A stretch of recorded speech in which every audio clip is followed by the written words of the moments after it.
So there was an iPhone not too long ago that took the world by storm. A lot of people were in love with it. And honestly, I liked it when it first came out, and then it slowly started becoming a very strange iPhone. And this was the iPhone 12, the iPhone 12 Pro, the iPhone 12 mini, and the iPhone 12 Pro Max. I think I called the 12 Pro the 12 Pro by accident, but basically these iPhones were actually pretty big visual changes. We now got the flat sides, the iPhone 11 Pro successor, the 12 Pro, became bigger, but it got a smaller battery inside, which made no sense. But overall, the visual changes were there. The 12 Pro Max was bigger than the 11 Pro Max too, so this was a really big visual change and just bigger upgrades in general. However, as time started moving on, we started to see some issues coming on with these iPhones. And what's very strange is sometimes when iPhones come out, they have, problems that kind of happen, with the iPhone 13s.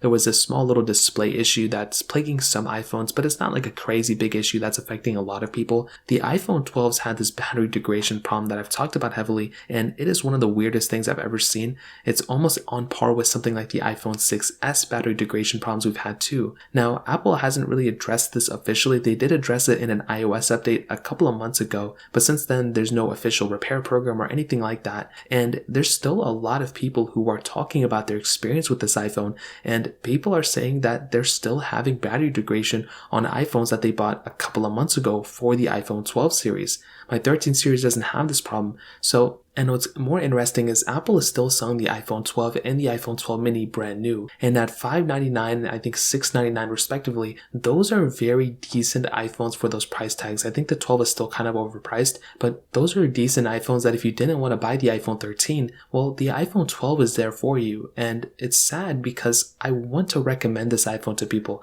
just like how I highly recommend buying an iPhone 11. And come September, there's probably going to be a point where the iPhone 11 is not going to be sold anymore, and we're going to be stuck with an iPhone 12 mini or an iPhone 12. And because of that, it kind of puts this iPhone in a weird little area. And I kind of wanted to go ahead and actually put this iPhone on a pedestal so I can go ahead and recommend it to people. But as of right now, that's not really the case. At the end of the day, I really wanted to love this iPhone. I wanted to go ahead and buy it so I can go ahead and review it to people. I still own it, obviously, and I compare it every single time a new phone comes out. I love the performance of this phone, although it's pretty much on par with something like the iPhone 11.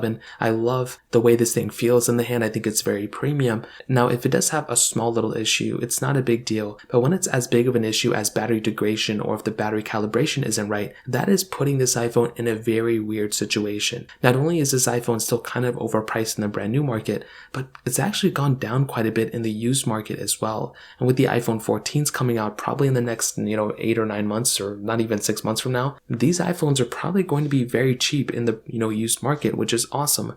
Unfortunately, with something like the battery degradation problems, it really puts this iPhone in a weird situation. I think this iPhone could have been perfect. I think this could have been a really good iPhone. Even if it had a smaller size battery than its predecessor, at least it wouldn't have had some weird random issue like this, and unfortunately it did. So at the end of the day, I wanted to love this iPhone, but I probably can't, to be honest. If you guys have any other questions or anything, let me know in the comment section below. Hit the like button, that would mean so much, but definitely hit that subscribe button. More importantly than everything else, I love every single one of you guys. Hopefully I'll catch you guys in the next video. Peace out till then.